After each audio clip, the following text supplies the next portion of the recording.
It has been 1 year since those chaotic, destructive riots at UC Berkeley that started after students and residents were angered over conservative speakers making appearances on the campus. And now the Department of Justice has just come down in favor of conservative students, claiming the university administrators unfairly hampered their ability to allow conservative voices on their campus. In moments, the attorney representing those conservative students, along with the college Republicans president, will join me. But first, Jonathan Hunt with the backstory tonight. Jonathan. Martha, for Berkeley and its students, it's been a roller coaster year with the university at the center of the campus free speech debate. 1 year ago, around 1,000 students demonstrated against the campus appearance by Milo Yiannopoulos. It began peacefully but ended in widespread violence after a group of around 150 anti-fascist extremists joined the protest, setting fires and smashing windows. Security fears then played a major part in the cancellations of a planned April appearance by conservative author and speaker Ann Coulter, and in September of what college Republicans and Milo Yiannopoulos dubbed Free Speech Week. Now the Justice Department is backing the conservative students' lawsuit against Berkeley because, according to the DOJ, administrators used their, quote, unfettered discretion to decide which speakers are subject to arduous curfews, prohibitive security costs, or undesirable venues. Berkeley officials released a statement calling the allegations that the university discriminated against conservative speakers unfounded and said, quote, the campus is committed to ensuring that student groups may hold events with speakers of their choosing, and it has expended significant resources to allow events to go forward without compromising the safety or security of the campus.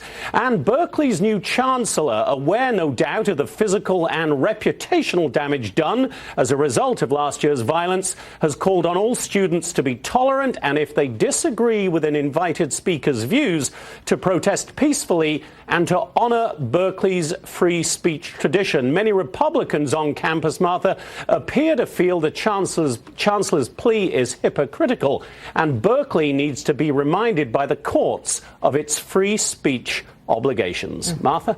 Jonathan, thank you. Here now, Harmeet Dhillon, the attorney representing the Young America's Foundation and the UC Berkeley College Republicans in their lawsuit against the university, and Bradley Devlin, current UC Berkeley student and president of UC Berkeley College Republicans. Good to see both of you tonight. So, Bradley, we all remember, that there were sort of what may turn out to have been lip service about being more tolerant, allowing more voices in the bastion of free speech that Berkeley has always claimed it is. What have you seen in terms of the change in that regard this year? Martha, this past year, I've really been focusing on Ronald Reagan's words, if not us, who? If not now, when? So this lawsuit has that exactly in mind. On a campus where Antifa and other violent organizations are openly recruiting, this is a way that we can retain our right to free speech on campus while retaining that right for progeny, whether they're liberal or conservative. Harmeet, get us up to speed on where this DOJ lawsuit is right now, the backing of the DOJ in your lawsuit. Right after Ann Coulter's speech was shut down effectively by the university in April, we filed this lawsuit, around that same week. And so the university moved to dismiss through its outside private lawyers paid for by taxpayers. And they also changed the policy in writing. And so the judge agreed to allow us to amend our lawsuit to reflect challenge to the new policy. And the new policy is basically the same as the old policy, only using some different language. Instead of high-profile speakers, they're calling it major events, but it has the same constitutional defects that the Department of Justice has identified. So in the second round of motion to dismiss, the DOJ filed this statement of interest last week, and they agree that our lawsuit should be allowed to proceed and that the court should decide whether Berkeley has violated the Constitution by multiple unconstitutional restrictions on conservative speech on campus. So we're looking forward to our day in court, and we'll be arguing this motion in court in 2 weeks. So, Bradley, in terms of the practical application, Rachel Brand of the Department of Justice wrote a piece about this, and she talks about how, obviously these violent episodes that we've all witnessed, and the shouting down of speech and the sort of ignoring of thought diversity in the name of recognizing other forms of diversity at times, that even speaking out in class is something that has been so hampered across this country. And I hear it from college students all the time. That's sort of almost in many ways even more important, perhaps, than the outward violence, which, of course, is reprehensible and no one wants to see. What's your experience with how that's evolving on campus?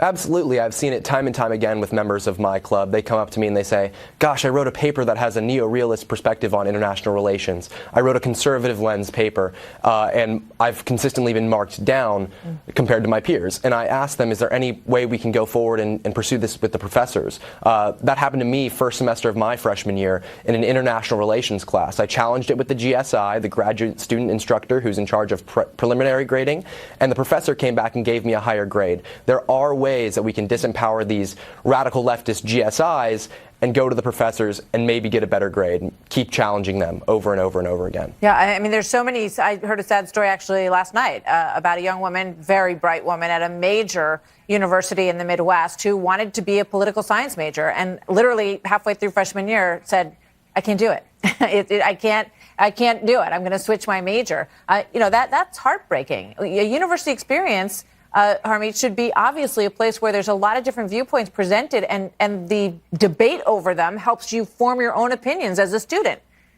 Martha, you're so correct. This is so disappointing to me because back when I was a student at Dartmouth College, I had very similar experiences to what Bradley and his friends and my clients are experiencing right now.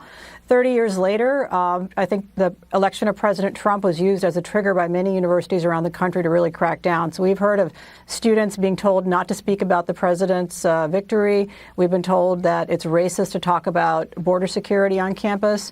And this is really progressivism run amok. And, it's fine for people to hold different viewpoints, but there's no respect on the left for the views of the right. So but everyone's viewpoint has to be respected. Illegal. That's the point. And that's right. It's really so it's fascinating to see that the Department of Justice is getting behind this, and we'll see where it goes. Thank you both for being here tonight. Good to see you both. Thank you, Martha.